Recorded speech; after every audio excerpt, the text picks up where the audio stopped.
Welcome to the Asbestos Knowledge Empire. What does asbestos management mean to you?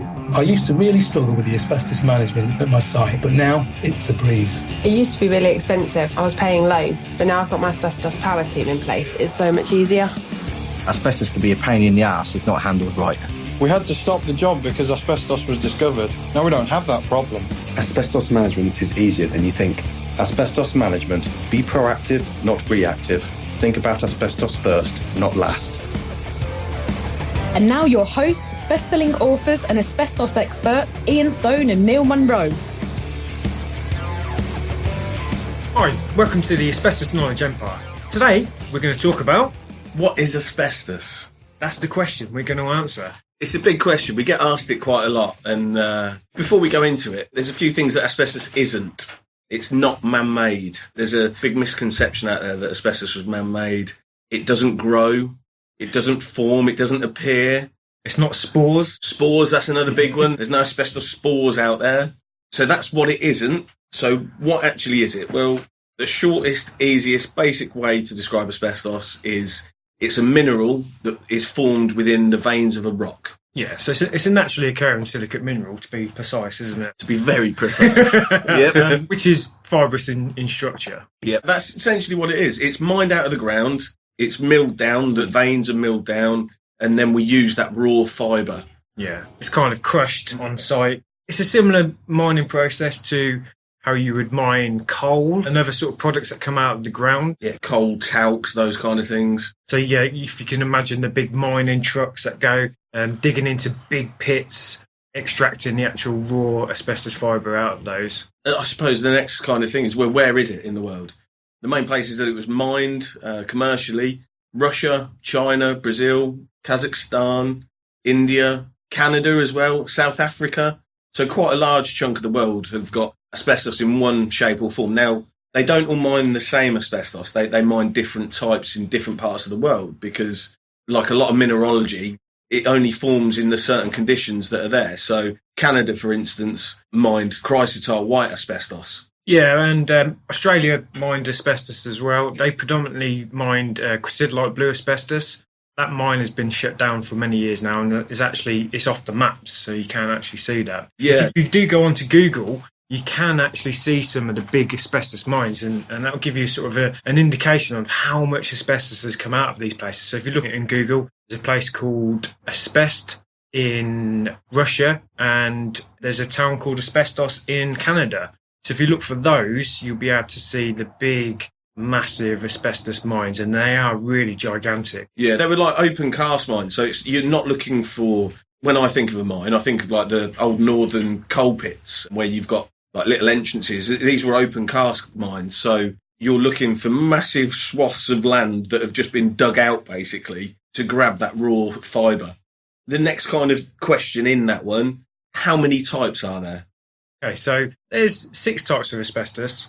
Of the 6 types, there are 3 which were most commercially utilised in this country, and we refer to them as the big 3. The big 3. So those big 3 were chrysotile, white asbestos. When we say the big 3, that was the biggest. So chrysotile was massively used, especially in the UK. Probably makes up about 90 to 92% of all asbestos-containing products contained chrysotile white asbestos. Again, another large proportion of asbestos, amosite, which is also known as brown asbestos. We in the UK were the biggest users of this in the world at one point or another. We imported the most, we used it the most in products.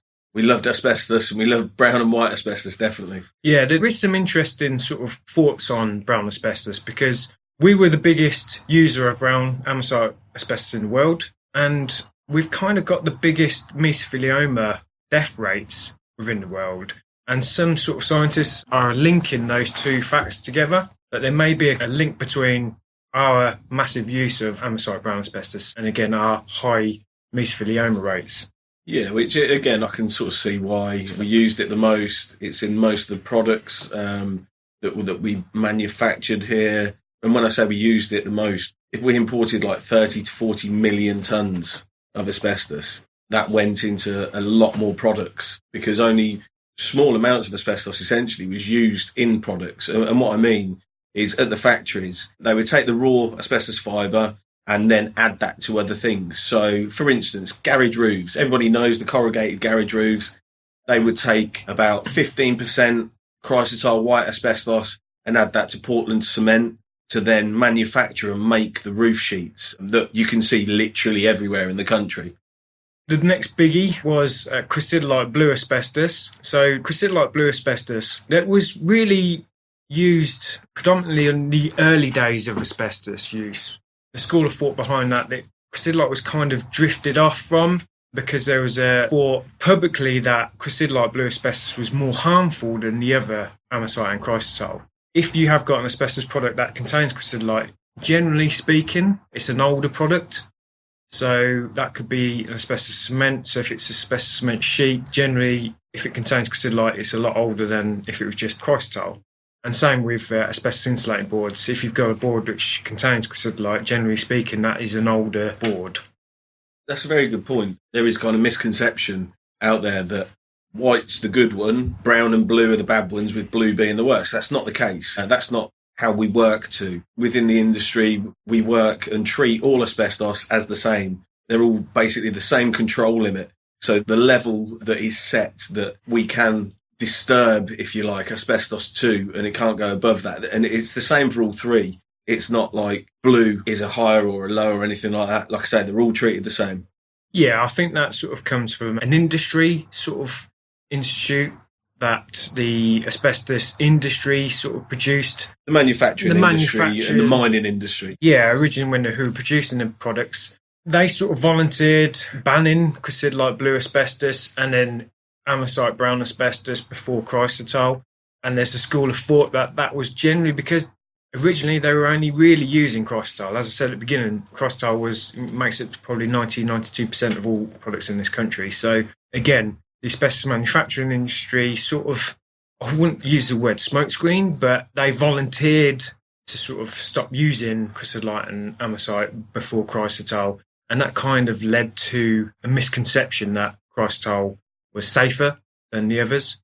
But all asbestos types, if you're exposed to it, will produce the same asbestos-related disease. And there's no hard evidence to conclude that one's safer than the other. No, definitely.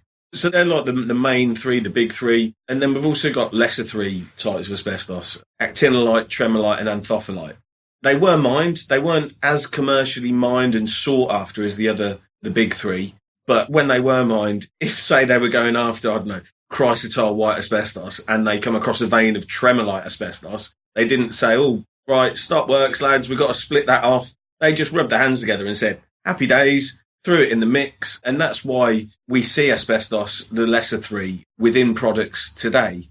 Our lab, generally speaking, they are looking for, yes, all asbestiform type fibres, but predominantly it is the big three, the white, the blue, the brown. But we are checking for the lesser types, and it's not uncommon to find traces of, like I say, the lesser three within products, basically, as a contaminant or just as a trace element within that. Yeah, those lesser threes, they were utilised and they were mined, but never on the scale of the big three. As Ian said, they were never used on that scale, and they were normally as a contaminant. So of the 6 types of asbestos, they fall into 2 categories of fibre type. The first fibre type is called serpentine. Now, serpentine fibres are curly, wavy types of fibres, and chrysotile is the only asbestos which is classed as a serpentine fibre. Okay, so serpentine fibres, the unique properties of them, they've got great tensile strength. Okay, so they are very strong fibres. They're delicate and silky lustrous, so they're quite shiny. They're very flexible, however, they are inelastic. Okay, so serpentine fibres, these types of fibres can be spun and woven just like cotton, so it can be used in a similar fashion to weave certain products.